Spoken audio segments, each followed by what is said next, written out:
அத்தனை வருஷத்துல இத்தனை வருஷம் ஒரு இன்ஃப்ராஸ்ட்ரக்சர் மெடிக்கல் இன்ஃப்ராஸ்ட்ரக்சர் வளர்க்கறதுக்கு பாகிஸ்தானுக்கு துப்பு இல்ல. ஆனா லஷ்கர் இ தொய்பாக்கு சப்போர்ட் பண்ணி நம்ம மேல அட்டாக் மட்டும் நடத்துவாங்களா? பாகிஸ்தானுக்கு தான் காப்பாத்த வக்கு இல்ல. அப்போ அதை காப்பாத்துற இந்தியாவை யாவது தொந்தரவு பண்ணாம இருக்கணுமா இல்லையா? நீ என் குழந்தைங்களை காப்பாத்திட்டே இரு, ஆனா உன்னோட குழந்தைங்களை நான் கொல்லுவேன்னு. சோ இந்தியாவை அட்டாக் பண்றவங்கள நாம இனிமே உன்னோட அட்டாக்கை ஏத்துக்க முடியாது, நீ திரும்பி போன்னு சொல்லும் போது நீ மட்டும் உட்காரு 10 வயசு கீழே இருக்க உட்காருன்னு சொல்ல முடியாது. அப்ப நீ அட்டாக் பண்ணவனே நீ கேள்வி கேட்க மாட்ட, இன்ஃப்ராஸ்ட்ரக்சர் வளர்க்காத பாகிஸ்தானே நீ கேள்வி கேட்க மாட்டேன். ஆனா எல்லா இடத்துலயும் இந்தியாவை பிளேம் பண்றாங்கன்னா இது ஒரு பாதிக்கப்பட்ட மனநிலை. இதெல்லாம் சீமானுக்கு தெரியாது. சீமானுக்கு தெரிஞ்சதெல்லாம் ரெண்டே அரசியல். ஒன்னு லோக்கல் அரசியல், அதுல ஓரளவுக்கு அவருக்கு நாலேஜ் இருக்கு, ஏன்னா அதே திராவிட நாட்டத்துல இருந்தா வந்தாரு. சோ பெரியார புட்டு வைப்பாரு. ரெண்டாவது அவருக்கு தெரிஞ்சது ஆமகரி. அந்த ஆமகரி விவகாரமும் பொய்ன்னு நான் சொல்லல, ராஜ்கிரனே சொல்லிட்டாரு. என் குடும்பம் நல்லா இருக்கணும் அப்படின்னு ஆர்மி அபிஷியல் தூண்டி விட்ட பிரச்சனை இது. இப்ப அந்த ஆர்மி அபிஷியலோட ஃபேமிலி எங்க இருக்காங்க தெரியுமா? பாகிஸ்தான் ஆர்மி அபிஷியலுக்கு அவங்களுடைய ஃபேமிலிக்கு பாகிஸ்தான்லயே பாதுகாப்பு இல்லைன்னு வெளிநாடு ஓடி போயிட்டாங்க. சேலஞ்சஸ் மீறி நீங்க டெரரிசம் ஒழிக்கணும்னா நீங்க பாகிஸ்தானுக்கு தொந்தரவு கொடுத்தாலே ஒழிய முடியாது. நம்ம அப்பாவி மக்களோட மரணத்துக்கு இல்லாத கவலை பாகிஸ்தான் அப்பாவி மக்களுக்கு நாம கவலைப்பட வேண்டாம். திருமாவளவன் அவர்கள் படிச்சு முன்னேறுன்னு அவங்க கட்சிக்கால இளைஞர்கள் சொல்றாரா, இல்ல ஒரு கேஸ் வாங்கிட்டு வந்தாதான் உங்களுக்கு கட்சியில இடம் சொல்றாரா? இளைய பாரத நேயர்களுக்கு வணக்கம். இன்னைக்கு நம்ம நேர்கள்ல நம்ம சிறப்பு விருந்தினர் ஸ்போர்ட்ஸ் மற்றும் அரசியல் விமர்சகரான நம்ம வெங்கட் பிரசாத் சார் அவர்கள் தான். சார் வணக்கம் சார். வணக்கம் சார். ஆக்சுவலா இப்ப பாகிஸ்தானோட போர் தொடுக்கலான்ற போது எல்லாருமே பேசக்கூடிய விஷயம் என்ன அப்படின்னா மனிதாபிமானம் அப்படின்ற ஒரு விஷயத்த முன்னாடி கொண்டு வந்து நிறுத்துறாங்க சார். ஃபார் எக்ஸாம்பிள் சொல்லணும்னா இந்தியாவில் இருக்கக்கூடிய எல்லா பாகிஸ்தானும் வெளியே போயிருங்க, அதாவது பாகிஸ்தானுக்கு நீங்க போயிருங்க அப்படின்ற மாதிரி சொல்லும் போது இப்ப திடீர்னு சில கொஸ்டின்ஸ் எல்லாம் வருது சார். ஃபார் எக்ஸாம்பிள் சொல்லணும்னா நம்ம டெல்லியில இப்ப திடீர்னு ஒரு குழந்தைக்கு ஹார்ட் சர்ஜரி மாதிரி பண்ண வேண்டியிருக்கு சார். ஸோ அந்த டைம்ல அவங்க என்ன எக்ஸ்பெக்ட் பண்றாங்கன்னா, இன்னும் எங்களுக்கு கொஞ்சம் டைம் கொடுங்க, எங்களுக்கு இந்த மாதிரி ஹார்ட் சர்ஜரி பேஷண்ட் இந்தியாவுக்கு வந்தா நீங்க என்ன திடீர்னு வெளியே போக சொல்றீங்க அப்படின்ற மாதிரி ஒரு மனிதாபிமான விஷயங்கள் பேச வர்றாங்க சார். சார் இதுபடி உங்களுடைய கருத்து என்னது இல்லை? அதாவது ஃபர்ஸ்ட் ஆஃப் ஆல் ஒரு குழந்தைக்கு ஒரு பிரச்சனை அப்படின்னா டெஃபினட்டா கன்சிடர் பண்ண வேண்டியதான். எந்த ஒரு குழந்தை உயிர்னாலும் குழந்தை உயிர் தான், அதுல எனக்கு எந்த டவுட்டும் இல்லை. ஆனா இப்ப திடீர்னு இந்த டாபிக் எடுத்து பேசுறவங்க யாராச்சும் அவங்களுடைய சோசியல் மீடியா வலைதள பக்கத்துல போய் பாத்தீங்கன்னா 26 குழந்தைங்க அனாதையானாங்களே, அப்பாவை இழந்தாங்க, அம்மாவை இழந்தாங்க, 26 குழந்தைங்க. அவங்களுக்கு இவங்க என்ன பதில் சொல்ல போறாங்க அப்படின்னு நீங்க போய் கேட்டீங்க அப்படின்னா அவங்க அதை பத்தி ஒரு ட்வீட் கூட பண்ணிக்க மாட்டாங்க. பண்ணாலும் ஒரு ஸ்மைலி போடுறதோ தாக்குனவங்களுக்கு சாதகமா பேசுற மாதிரியோ தான் பேசியிருப்பாங்க. இந்த குரூப் வேற யாரும் இல்ல. I will support Pakistan team அப்படின்னு இந்தியா சென்னையில விளையாடும் போது லூஸ் மாதிரி பேசினாங்க தெரியுமா, அந்த குரூப் தான் இவங்க. ஒரு விஷயம் நீங்க நல்லா புரிஞ்சுக்கணும். சரி, இப்பவும் சொல்றேன், ஒரு குழந்தையோட உயிர் முக்கியம் தான். ஆனா இந்த விஷயத்துக்கு பிளேம் பண்ணப்பட வேண்டியது யாரு? ஒரு பாகிஸ்தான்ல ஒரு குழந்தைக்கு ஆர்கன் டிரான்ஸ்பிளான்டேஷன் பண்ற அளவுக்கு ஒரு பேசிக் ஃபெசிலிட்டி கூட இல்ல. ஓகேங்களா? இது ஃபர்ஸ்ட் டைம் கிடையாது. எனக்கு தெரிஞ்சு 2002 இருந்தே ஏகப்பட்ட குழந்தைங்க இங்க ஆபரேஷன் பண்ணிட்டு போறதும் இந்தியாவை சேர்ந்த ஒருத்தர் ஆர்கன் டிரான்ஸ்பிளான்ட் பண்ணி அவங்களுக்கு டொனேட் பண்ற போது நடந்துட்டு இருக்கு.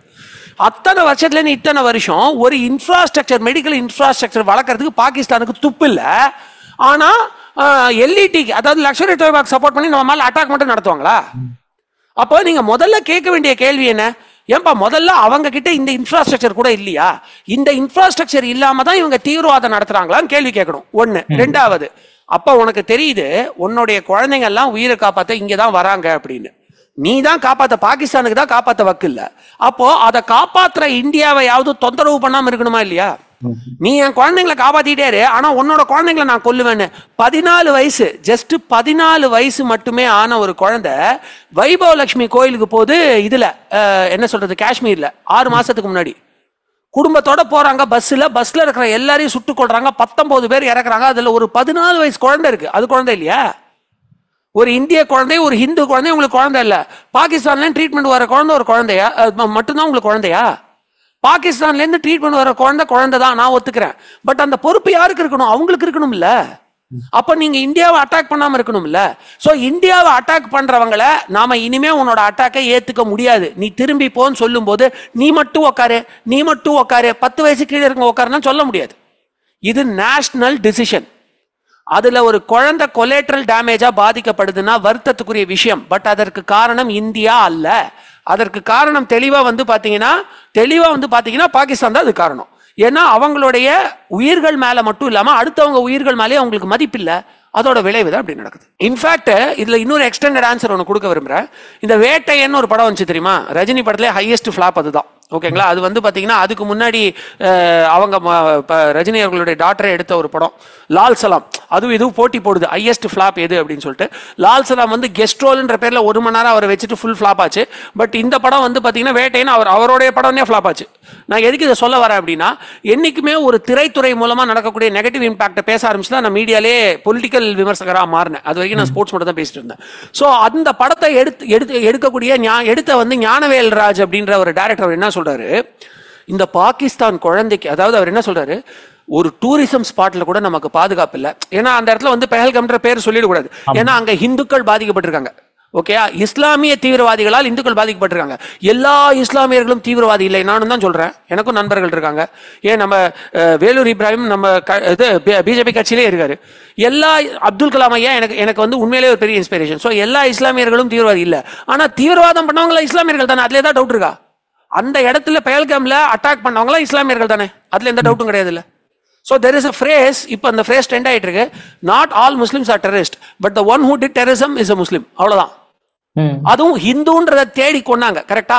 அந்த இடத்துல பெஹல்கம்ன்ற பேரை சொல்லிட்டா ஞானவேல் ராஜுக்கு அப்படியே கைகாலெல்லாம் நடுக்க ஆரம்பிச்சிடும். ஏன்னா இந்துக்களை இறந்தா பரவாயில்ல அவருக்கு. அவர் சொல்றாரு டூரிசம் ஸ்பாட்ல நமக்கு பாதுகாப்பு இல்லை. அதை விட பெரிய வருத்தத்துக்கு ஒரு விஷயம் என்னன்னா, நம்ம நாட்டுக்காக ட்ரீட்மெண்ட் ஒரு குழந்தைக்கு கூட நம்மளால ட்ரீட்மெண்ட் கொடுக்க முடியல. அதாவது டூரிசம்ல பாதுகாப்பு இல்லை அப்படின்னா அதுக்கு காரணமும் இந்தியா தான். அதை அட்டாக் பண்ணது யாரு? பாகிஸ்தான். எல்லாரும் என்ன சொல்லிருக்காங்க, பாகிஸ்தான் இன்வால்வ்மெண்ட் இதுல என்ன இருக்குன்னு. அரசு, அதாவது குற்றவாளிகள், மெயின் குற்றவாளிகள் அறியப்பட்ட 4 பேர்ல 3 பேர் பாகிஸ்தானோட சிட்டிசன்ஷிப் பெற்றவர்கள். அதுல ஒருத்தர் பாகிஸ்தானோட ஆர்மியில கமாண்டோ ட்ரைனிங் பெற்றவர். ஒருத்தர் இப்போதைக்கு, இன்னும் 3 பேரோட பத்தி கன்ஃபர்மேஷன் வரல. அப்போ நீங்க இதுக்கப்புறமா ஒரு பாகிஸ்தான் வந்து அவர்னா ரத்தத்தை கிழிச்சு தான் காட்டணும். ஓகேங்களா?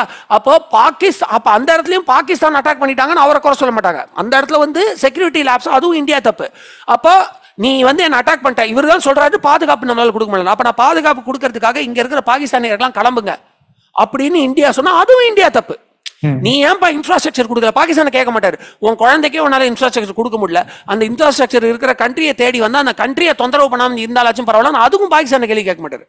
சோ குழந்தைய நீ, அதாவது குழந்தைய திரும்பி போன இந்தியா சொல்ல, எல்லா பாகிஸ்தானையும் திரும்பி போனாங்க. எதுக்காக சொன்னாங்க? நீ என்ன அட்டாக் பண்ண சொன்னாங்க. இல்லைன்னா அந்த குழந்தைக்கு வீசா கொடுத்து வர வச்சதே இந்தியா தானே, அவங்களுக்கு அந்த இண்டிபெண்டன்ஸ் கொடுத்ததே இந்தியா தானே. அப்ப நீ என்ன அட்டாக் பண்ணவனே நீ கேள்வி கேட்க மாட்ட, இன்ஃப்ராஸ்ட்ரக்சர் வளர்க்காத பாகிஸ்தானே நீ கேள்வி கேட்க மாட்ட. ஆனா எல்லா இடத்துலயும் இந்தியாவை பிளேம் பண்றாங்கன்னா இது வந்து ஒரு பாதிக்கப்பட்ட மனநிலை. இந்த மாதிரி நக்சல் என்ன சொல்றது, இந்த மாதிரி அர்பன் நக்சல்களால் தான் இவ்வளவு வளங்கள் இருந்தும் நம்பர் 5th எக்கனாமிக் நேஷனா வர முடிஞ்ச இந்தியாவால நம்பர் 3 போறதுக்கு 2027 வரைக்கும் காத்திருக்க வேண்டியதா இருக்கு. சோ முதல்ல இவங்க மேல களை எடுக்கணும். சார், நீங்க அதே மாதிரி சொன்ன மாதிரி இப்ப சீமான் அவர்கள் கூட இன்னொரு கேள்வி எழுப்பியிருக்காரு. அதாவது பாகிஸ்தான் மட்டுமே தாக்குறீங்களே, சைனா வந்து ஆக்குபை பண்ணிச்சு, அதை ஏன் தாக்குறதுக்கு உங்களுக்கு தைரியம் இல்லையான்ற மாதிரி எழுப்புறாரு. இன்னொன்னு ஜீலம், அதாவது இந்த ரிவரை நீங்க கண்ட்ரோல் பண்ணி வச்சிட்டீங்க அப்படின்னா அங்க இருக்கக்கூடிய ஏழை மக்களும் அப்பாவிகள் தானே வந்து பாதிக்கப்படுறாங்க, இதனால டெரரிஸ்ட் எங்க பாதிக்கப்படுறான்ற மாதிரி ஒரு கேள்வி எழுப்பியிருக்காரு சார். அப்ப அந்த 27 பேர் அப்பாவி இல்லைங்கிறாரு அவர் சொட்டு கொண்டது 14 பண்ணீங்கன்னு. அதுதான் அந்த கேள்வி பதில் வரேன். பட் நம்மளதுல அப்பாவி இழந்திருக்கோமா இல்லையா? 27 பேர் அப்பாவி இல்லையா? எல்லாருமே அப்பாவி சார். இப்ப லட்சுமி கோயிலுக்கு, வைஷ்ணவ தேவி கோயிலுக்கு போன 10 அந்த வைஷ்ணவ தேவி கோயில் பத்தி ஹிஸ்டரி தெரியுமா உங்களுக்கு? நம்ம நாட்டுல அது அந்த கோவில்ல நிறைய விஷயங்கள் இருக்கு, அதை விடுங்க. அந்த வைஷ்ணவ தேவி கோவில்னால நடத்தப்படுற ஒரு பள்ளியில படிச்சு தான் ஷீதல் தேவின்ற ஒரு ஆம்பளை சூப்பர் ஆர்ச்சர் உருவானாங்க. கைகள் இல்லாம ஆர்ச்சரியில வேர்ல்டு சாம்பியன்ஷிப்ல மெடல் வாங்கிட்டு வந்து, அது மட்டும் இல்லாம பாராலிம்பிக்ல பிரான்ஸ் மெடல் வாங்கி கொடுத்தாங்கல்ல அந்த சின்ன பொண்ணு, 17 வயசு 18 வயசு நிரம்பிய பொண்ணு. அப்படி ஒரு சூப்பரான ஆர்ச்சரை உருவாக்குனது அந்த வைஷ்ணவ தேவி கோவில் மூலமா ஸ்பான்சர் பண்ணப்பட்ட ஒரு ஸ்கூல்ல தான். அந்த வைஷ்ணவ தேவிக்கும் அங்க இருக்கிற சிவன் கோயிலுக்கும் போகும்போது 19 உயிர்களை கொண்டாங்களே, அவங்க அப்பாவி இல்லையா? அதுல ஒரு 14 வயசு குழந்தை, அவங்க அப்பாவி இல்லையா?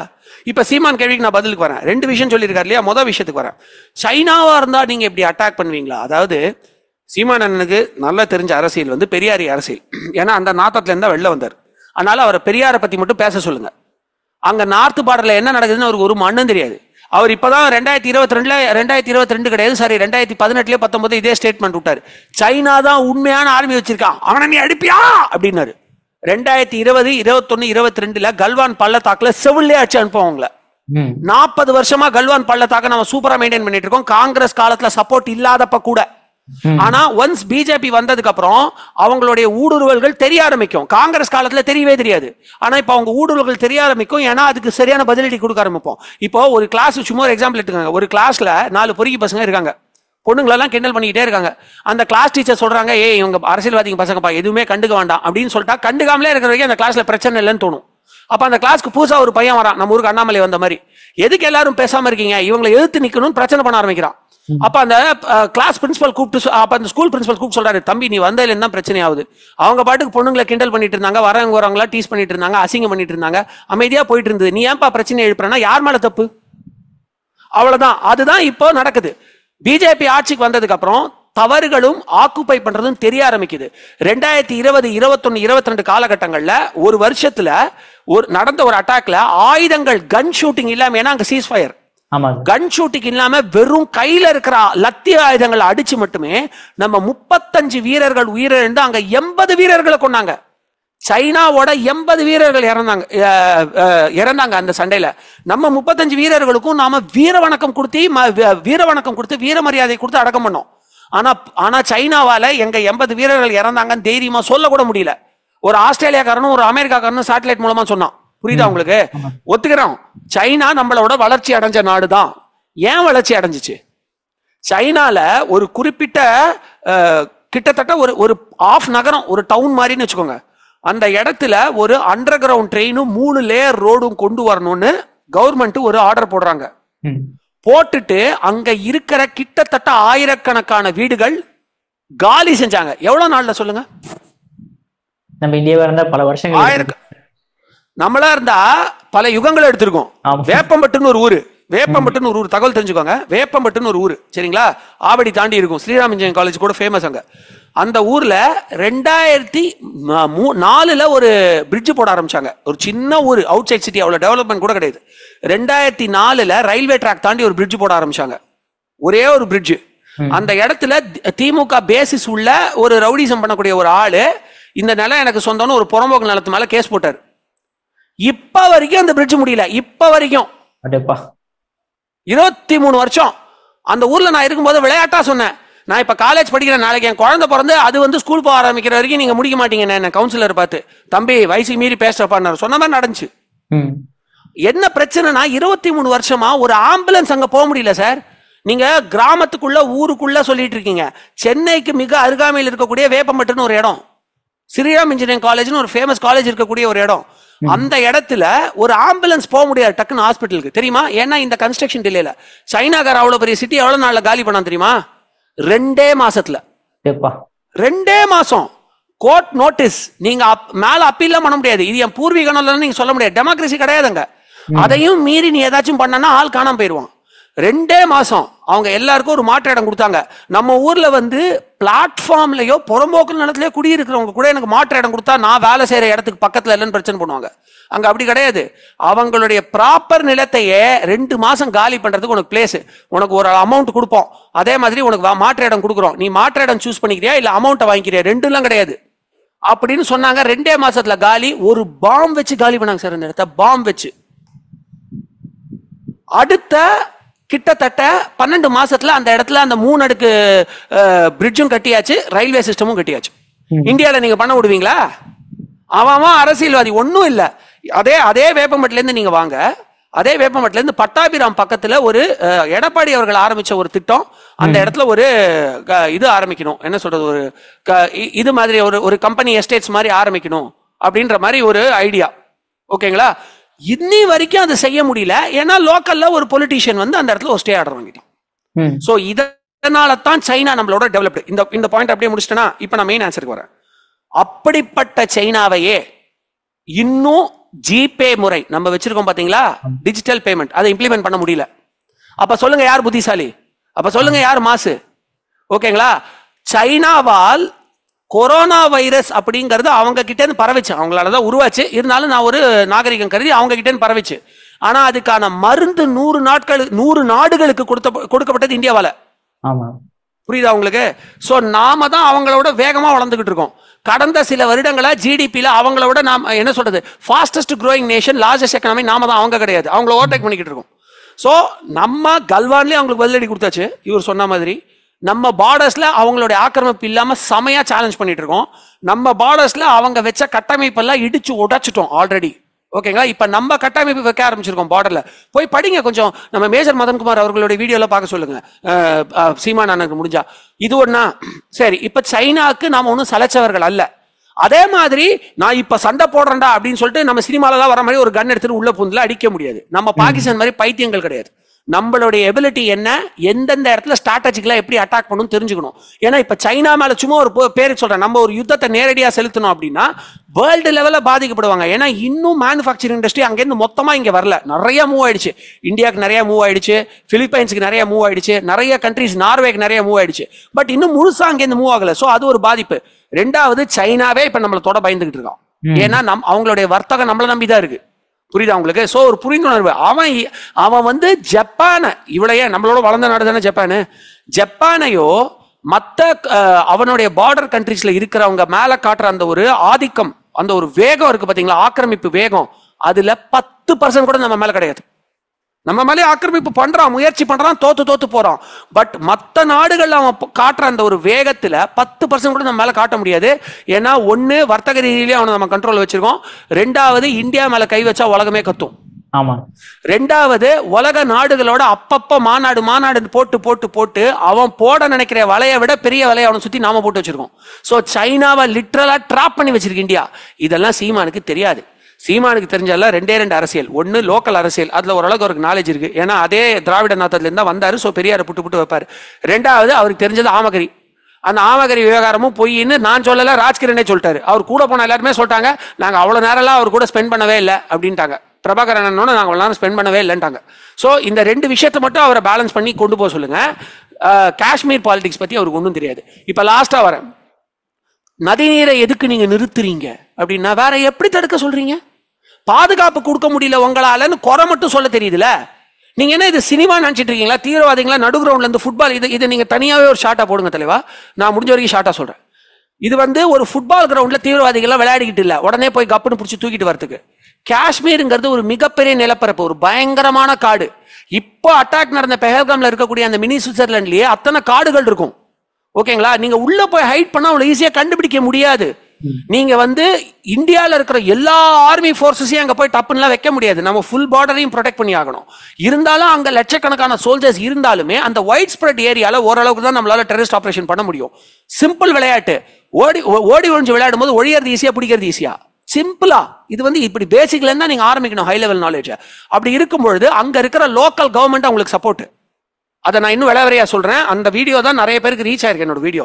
லோக்கல் கவர்மெண்ட் அவங்களுக்கு எப்படி சப்போர்ட் நான் சொல்றேன்னா, லோக்கல் JKNF, அதாவது Jammu and Kashmir national conference, காங்கிரஸோட கூட்டணி போட்டு ஜெயிச்ச அந்த கட்சி. காங்கிரஸ் கூட்டணி உங்களுக்கு தெரியும், ஆன்டி நேஷனலிசம் தான். அந்த கூட்டணி ஜெயிச்ச ஆட்சிக்கு வந்ததுல இருந்து இப்ப வரைக்கும் 220 மடங்கு attack on normal people and military people increase ஆயிருக்கு. ஓகேங்களா? சோ இவ்வளவு காம்ப்ளெக்சிட்டிஸ் வச்சுக்கிட்டு ஒரு சைனா மாதிரி ஒரு நாடு வந்து பாகிஸ்தானுக்கு சப்போர்ட் பண்ணுது. அதுவும் அங்க இருக்கிற மக்களே சில பேர் அறியாமையால், ஒரு சில பேர் மட்டும்தான், இப்ப நிறைய பேர் மாறிட்டாங்க, அறியாமையால் அவங்களுக்கு சப்போர்ட் பண்ணும்போது நம்ம ஊர்ல ஏகப்பட்ட ரூல். அதுக்கு தான் நான் அந்த சைனா எக்ஸாம்பிள் கொண்டு வந்தேன். ஒரு வீடு இடிக்கணும்னாலே நமக்கு இவ்வளவு கஷ்டம், கவர்மெண்ட் நிலையில இருந்தாலுமே. அப்படி இருக்கும்போது நீங்க அங்க ஈஸியா யாரையாவது உள்ள தூக்கி போட்டுற முடியாது.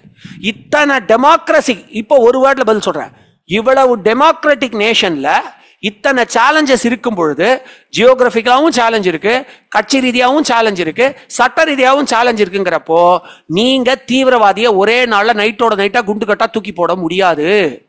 ஓகேங்களா? ஒன்னும் இல்ல, நம்ம ஊர்ல இருக்க திருமுருகன் காந்தி ஈஸியா நாட்டுக்கு எதிராக பேசுறாங்க, சுந்தரவல்லி நாட்டுக்கு எதிராக பேசுறாங்க, தூக்கி உள்ள போட முடிஞ்சதா? உடனே 10 அட்வொகேட் வந்து நிப்பாரு. புரியுதா உங்களுக்கு? அப்படி இருக்கும்பொழுது தீவிரவாதத்தை ஒடுக்குவதற்கான வழி அதன் வேரை அறுக்க வேண்டும். அது எங்க இருந்து வருது? பாகிஸ்தான்ல இருக்க எல்இடில இருந்து வருது. அப்ப பாகிஸ்தானுக்கு நீங்க எக்ஸ்ட்ரா குடைச்சல் கொடுங்க. ஆல்ரெடி அவங்க பிச்சை தான் எடுத்துட்டு இருக்காங்க. ஆனா என் மக்கள் பிச்சை எடுத்தாலும் பரவாயில்ல, என் குடும்பம் நல்லா இருக்கணும் அப்படின்னு ஆர்மி அபிஷியல் தூண்டி விட்ட பிரச்சனை இது. இப்ப அந்த ஆர்மி அபிஷியலோட ஃபேமிலி எங்க இருக்காங்க தெரியுமா? பாகிஸ்தான் ஆர்மி அபிஷியலுக்கு அவங்களுடைய ஃபேமிலிக்கு பாகிஸ்தான்லயே பாதுகாப்பு இல்லைன்னு வெளிநாடு ஓடி போயிட்டாங்க. தகவல் போய் படிச்சு பாருங்க. அவங்க நாட்டுல அவங்க ஆர்மி அபிஷியலாலே அவங்க குடும்பத்துக்கு பாதுகாப்பு கொடுக்க முடியல. இவ்வளவு மட்டமான நிலைமையில இருந்துகிட்டு நம்மள அட்டாக் பண்ணிட்டு இருக்காங்க. அதனால ஒரே வழி, அவங்களுக்கான கொடைச்சலை நம்ம கொடுக்கிற விதத்துல 6-7 வருஷத்துக்கு அவங்க எந்திரிக்கவே கூடாது. அப்பதான் தீவிரவாதத்துக்கு ஆதரவு கொடுக்க மாட்டாங்க, அப்பதான் நம்மள அட்டாக் குறையும். புரியுதா உங்களுக்கு? சோ நான் இந்த சொல்ற எலாபரேட் ஆன்சரோட சிங்கிள் வேர்டு, நீங்க தீவிரவாதி எல்லாம் குண்டு கட்டா ஒரே நாளெல்லாம் பிடிக்க முடியாது. ஜியோகிராபிக்கல் சேலஞ்ச், பொலிட்டிக்கல் சேலஞ்ச், அங்க இருக்கிற local government and judiciary challenge. ஓகேங்களா? ஒழுங்கா அங்க இன்னும் ஒரு 5-6 வருஷத்துக்கு நீங்க சென்ட்ரல் கவர்மெண்டோட ஆட்சியை நடக்க விட்டுருந்தீங்கன்னா ஒரு தலைமுறை 12 வருஷத்துக்கு நல்ல சம்பாத்தியம், ஒரு வருஷம் ஃபுல்லா ஸ்கூலு, இதெல்லாம் அங்க இருக்கிற பசங்க பார்த்துருப்பாங்க. ஏன்னா வருஷத்துக்கு 6 மாசம் இதுல என்ன சொல்றது, கர்ஃபியூல இருந்த மக்கள் அவங்க 6 மாசம் ஊரடங்குல இருப்பாங்களாம் 2019க்கு முன்னாடி. அங்க இருக்கிற ஒரு அம்மா என்கிட்ட சொல்ல, நான் காஷ்மீர் விசிட் பண்ணிருக்கேன், சீமாலாம் காஷ்மீர் பார்த்துருக்கவே மாட்டாரு, நான் காஷ்மீர் விசிட் பண்ணிருக்கேன். அப்போ அவங்க அந்த அம்மா என்கிட்ட சொன்ன விஷயம், 6 மாசம் என் பசங்க கர்ஃபியூல இருப்பாங்க. இப்போ டூரிசம் சூப்பரா டெவலப் ஆயிருக்குங்க. என்னுடைய மூத்த பிள்ளை வந்து அதே பெஹல்கம்ல இந்த குதிரை சவாரிக்கு கூட போயிட்டு வரான். ஒரு நாளைக்கு 1100 1200 சம்பாதிப்பாங்க. என்னுடைய கடைசி பிள்ளை ஸ்கூல் போயிட்டு இருக்கான். இதை இன்னொரு 6 வருஷம் கண்டினியூ பண்ண விட்டு இருந்தா ஒரு தலைமுறை ஃபுல்லா நல்லதை பார்த்திருக்கும், வளர்ந்துருக்கும். யார் தலையிட்டா உள்ள? நம்ம ஜுடிஷியரி சிஸ்டம். உடனடியா எலெக்ஷன் நடத்துங்கன்னு ஃபோர்ஸ் பண்ணாங்க. இப்ப என்ன ஆச்சு? எலெக்ஷன் வந்துச்சு, ஒரு சார்பான அரசியல் கட்சி அங்க வந்துச்சு, இப்ப பிரச்சனை. சோ இத்தனை சேலஞ்சஸ் மீறி நீங்க டெரரிசம் ஒழிக்கணும்னா நீங்க பாகிஸ்தானுக்கு தொந்தரவு கொடுத்தாலே ஒழிய முடியாது. நம்ம அப்பாவி மக்களுக்கோட மரணத்துக்கு இல்லாத கவலை பாகிஸ்தான் அப்பாவி மக்களுக்கு நாம கவலைப்பட வேண்டாம். ஃபார்மர்ஸ், உடனே ஃபார்மர்ஸ் ஒரு எமோஷன் கொண்டு வந்துருவீங்களே, ஏன் காஷ்மீர் பார்டர்ல எத்தனை ஃபார்மர்ஸ் சுட்டு கொண்டாங்க உங்ககிட்ட டேட்டா இருக்கா? அதே மாதிரி இதோ இந்த தாஜ் அட்டாக்ல இறந்து போனால ஒரு ஃபார்மர் கூட இல்ல, நீங்க சொல்ல முடியுமா? எத்தனை? ஏன் இந்த ஃபார்மர் போராட்டம்னு ஒன்று போலியா உருவாக்குனாங்களே, அந்த சட்டம் அது விவசாயிகள் பாதுகாப்பு சட்டம். அந்த சட்டத்தை காலி பண்ணதுல முக்கிய பங்கு பாகிஸ்தான் தீவிரவாதத்துக்கு இருக்கா இல்லையா? அப்ப என்னுடைய ஃபார்மர் நீ கவலைப்பட மாட்ட, என் 14 வயசு குழந்தைக்கு நீ எங்க நாட்டு 14 வயசு குழந்தைக்கு நீ கவலைப்பட மாட்ட, என் அப்பாவி மக்களுக்கு கவலைப்பட மாட்டேன்னா நான் உனக்கு கவலைப்பட மாட்டேன். நான் பண்றதுக்கு பேரு டிஃபென்ஸ். அதுல உன்னுடைய மக்கள் இறந்தா அது நீ பண்ணதுக்கான கொலாட்ரல் டேமேஜ், நான் காரணம் இல்லை. சார் சார் ஆனா இப்ப திருமாவளவன் அதே மாதிரி பத்திரிகையாளருக்கு கேட்கும்போது, அதாவது ஓஏசி அவர்களே இந்த மாதிரி மதசார்பா தான் இது கொலை நடந்திருக்கு அப்படின்னு சொன்னாலுமே இல்ல அது அவரோட பார்வை, ஓகேங்களா, இது மதம் சார்ந்த ஒரு விஷயம் எல்லாம் கிடையவே கிடையாது அப்படின்ற மாதிரி அப்பட்டமா பேசுறாதே சார். எதனால இந்த மாதிரி விஷயம் அவர் பேசுறாரு? திருமாவளவன் பேசினது எனக்கு மிகப்பெரிய ஒரு டிசப்பாயின்மெண்ட். ஆல்ரெடி ஒரு அரசியல் பார்வையாளராக எனக்கு அவர் மேலே பயங்கர டிசப்பாயின்மெண்ட் உண்டு. ஏன்னா 2009 காலகட்டம் நினைக்கிறேன், 2008-09 அந்த காலகட்டத்தில் அவர் ஒன் ஆஃப் தி எம்பியாக இருந்தார். ஓகேங்களா, எம்பி ஆன புதுசு. அப்போதான் திமுக காங்கிரஸ் கூட்டணியில் இருந்தாங்க. பயங்கரமாக இலங்கை தமிழர்கள் மேலே யுத்தம் தொடுத்துட்டு இருந்தாங்க. நீங்கள் ஒரு எம்பியா, அதுவும் ஒரு ஆளுங்கட்சியில் இருக்கக்கூடிய எம்பியா என்ன பண்ணியிருக்கணும்? பார்லிமெண்ட்டில் உங்கள் குரல் எதிர் வச்சிருக்கணும். நான் ராஜினாமா பண்ணுவேன் அட்லீஸ்ட் ஒரு மிரட்டலாவது விடுத்திருக்கணும். அது எதுவுமே பண்ணாம நம்ம பேசின் பிரிட்ஜ்ல போராட்டம் பண்ணாரு. அதுல பாதிக்கப்பட்டவங்கள நானும் ஒருத்தன். காலைல 8:30 மணிக்கு அந்த போராட்டம் பண்றாங்க. இந்த பக்கம் 1000 பேர் 1500 பேர் ட்ரெயின்ல நிக்கிறாங்க, அந்த பக்கம் 1500 பேர் ஃபுட்பால் அடிச்சு நிக்கிறாங்க. அட்லீஸ்ட் பேசின் பிரிட்ஜ்ல இருந்து சென்ட்ரல் போக வேண்டிய நாங்க நடந்து போயிட்டோம். அப்ப இங்க இருந்து உள்ளூர்ல இந்த அம்பத்தூர்லாம் தாண்டி போறவங்கள எவ்வளவு கஷ்டப்படுவோம்? நான் என்ன கேட்கிறேன், எதுக்கு இந்த டிராமா? வந்தாரு 10 நிமிஷம் போயிட்டாரு. சோ உண்மையாலே நீங்க தமிழ் மக்களுக்கு போராடணும்னு நினைச்சீங்கன்னா நீங்க என்ன பண்ணிருக்கணும்? பார்லிமெண்ட்ல உங்க குரல் எதிர்த்து வச்சுக்கணும். பண்ணலையே. சரி, அப்ப அப்படி இருந்தாரா? இப்போ ஒரு பேட் எக்ஸாம்பிள் செட் பண்றாரு. தமிழ்நாட்டில் அவர் கூட்டணியில் இருக்கிற ஆட்சி தான் இருக்கு. திமுகவுடைய அவர் கூட்டணியில் இருக்கிற அந்த ஆட்சி வந்ததுக்கு அப்புறம் பட்டியலினத்தவர்கள் மேல இருக்கிற அந்த ஒரு வன்கொடுமைகள் அதோடைய எண்ணிக்கை பல மடங்கு உயர்ந்துச்சு. பல மடங்கு. இதை நான் சொல்லல, எவிடன்ஸ் இயக்கத்துடைய தலைவர் கதிர் சொல்றாரு. அவரே ஒரு காலத்துல ப்ரோ டிஎம்கே பேசினவர் தான். எவிடன்ஸ் இயக்க தலைவர் கதிர் ரிப்போர்ட் பாருங்க. அதாவது அது கிட்டத்தட்ட 300 மடங்கு இன்க்ரீஸ் ஆயிருக்குங்கிறாரு அவரு. 300 மடங்கு. ஓகேங்களா? பட்டியலினத்தவர்கள் மேல இருக்கிற ஒடுக்குமுறைகள் சம்பவங்கள் நிம்மதியா ஒரு பொங்க கூட வைக்க முடியல அவங்களால. கேள்வி கேட்டாரா? அதே மாதிரி அவருக்கு என்ன மரியாதை கொடுக்கப்படுது? அவருக்கும் மல்லிகார்ஜுன கார்கேக்கும், மல்லிகார்ஜுன கார்கேவை சீட்ல உட்கார வைக்காம இவங்க எல்லாம் சோஃபால உட்காந்து அவர் தனியா உட்கார வைக்க கேட்டா கட்சி தலைவர்ன்றாங்க. அதே மாதிரி இவருக்கு இன்னுமே இவர் ஓப்பனா இன்டர்வியூல சொல்றாரு, என்ன பக்கத்து சீட்ல உட்கார வைக்க மாட்டாங்க, ஒரு சீட் தள்ளி உட்கார வைப்பாங்கன்றாங்க. ஆனா ஜெயலலிதா அம்மா என்ன பக்கத்துல உட்கார வச்சாங்கன்றாங்க. நீங்க யாருக்கு ஆதரவா இருக்கீங்க? ஆனா இந்த பக்கம் பிஜேபியில் என்ன நடக்குது? என்ன நடக்குது? ஒரு பட்டியலினத்தை சேர்ந்த அண்ணன் எல்முருகனை தலைவனாவே ஆக்கி அவர் கையில வேலை கொடுத்து இந்துத்துவ போராளியா அவரை முன்னிறுத்தினாங்க. எச் ராஜால இருந்து எல்லாருமே அவரை முன்னிறுத்தி தானே பின்னாடி போனாங்க. இன்ஃபேக்ட் முன்னாள் தலைவர் அவர் தலைவராக இருந்தா பின்னாடி வர முடியாது சொல்லியிருப்பாங்க டிஎம்கேவா இருந்தா. இவர் என்ன பண்ணாரு? அவங்கள முன்னாடி நடத்த விட்டு எங்க தலைவர் பின்னாடி போனாங்களா இல்லையா? அப்படிப்பட்ட கட்சியில நீங்க உங்க பட்டியலினத்தவர்களை உங்க மேல உயிரே கொடுக்கிற ஃபாலோவர்ஸை நீங்க வழி நடத்துவீங்களா? இல்ல பக்கத்துல சேர் கூட போடாத அவங்கள வழி நடத்துவீங்களா? திருமாவளவன் அவர்கள் படிச்சு முன்னேறுன்னு அவங்க கட்சிக்கால இளைஞர்களுக்கு சொல்றாளா? இல்ல ஒரு சொல்றாரா? இல்ல ஒரு கேஸ் வாங்கிட்டு வந்தாதான் உங்களுக்கு கட்சியில இடம் சொல்றாரா? இப்படிப்பட்ட தலைவர் லோக்கல் பாலிடிக்ஸே ஒழுங்கா பண்ணலங்கிறப்போ அவர் நேஷனல் பாலிடிக்ஸ் பேசுறாரா? இப்ப அந்த கேள்விக்கு வர, ஏன்னா அவரை பத்திய ஃபுல் இமேஜ் மக்களுக்கு புரிய வச்சு நான் ஆன்சருக்கு வரேன். அவர் சொன்ன பதில் இவ்வளவு கோபம் எனக்கு இருந்தது அவன் மேல, அதுக்கும் மேல ஒரு கோபத்தை கொடுத்துச்சு. என்னன்னா, பட்டியலினத்தவர்களுக்கு இருக்கக்கூடிய பயங்கரமான ஒரு திறமை, ஸ்டாமினா, அவங்களுக்கு பக்காவா நான் ஒரு ஸ்போர்ட்ஸ் விமர்சகரா சொல்றேன், அவங்களுக்கு பக்காவா ஒரு ஸ்போர்ட்ஸ் ட்ரைனிங் அகாடமியை உருவாக்கி நீங்க ட்ரெயின் பண்ணீங்கன்னா நார்த் ஈஸ்ட்ல ஏகப்பட்ட பழங்குடியினவர்களும் பட்டியலினத்தவர்களும் சாதிக்கிற மாதிரி நம்ம ஊர்ல 10 பிளேயர்ஸ் உருவாக்கி இருப்பாங்க. ஆகலையே. இதெல்லாம் செய்யாம அவர் என்ன சொல்றாரு, அட்டாக்க செஞ்சவங்க ஒரு ஸ்டேட்மெண்ட் கொடுக்க நினைக்கிறாங்க. இது மத வெறுப்பெல்லாம் இல்ல, அதுக்கப்புறம் நான் வரேன். மத வெறுப்பெல்லாம் இல்ல. அவர் சொல்றாரு திருமாவளவன், இங்க பொதுமக்கள்லாம் வராதிங்க, இங்க டூரிஸ்ட் எல்லாம் வராதிங்க அப்படின்னு ஒரு ஸ்ட்ராங் மெசேஜ் கொடுக்க விரும்புறாங்க. ஓ, அப்ப அது கரெக்டா? நம்ம நாட்டை சேர்ந்த ஒரு இடத்துக்கு மக்கள் வரக்கூடாதுன்னு அவங்க சொல்றது சரியான சிந்தனையா? டூரிஸ்ட் வரக்கூடாதுன்னு அவங்க பயமுத்த நினைக்கிறாங்க, அவ்வளவுதான். இது எப்படி பயமுத்த நினைக்கிறாங்க? அவ்வளவுதான். என்னுடைய நாடு, என்னுடைய பூமியில 1000 நாடை சுத்தி பார்க்க முடியும், இருந்தாலும் நம்ம இடத்தையே சுத்தி பார்க்கணும்னு போய் ஒரு நல்ல எண்ணத்துல நம்ம டூரிசம் டெவலப் பண்ணணும்னு போற ஒருத்தனை கொல்றது கரெக்ட்னு சொல்றாரா திருமாவளவன்? அவர் குடும்பத்தை சேர்ந்த யாரா ஒருத்தருக்கோ இல்ல அவருக்கு தெரிஞ்ச யாரா ஒருத்தருக்கோ இப்படி ஒரு தீவிரவாத மனம் நிகழ்ந்தா இப்படி பேசுவாரா? அதோட்டு இன்னொன்னு சொல்றாரு, இது மத ரீதியான அட்டாக் இல்லைன்னு.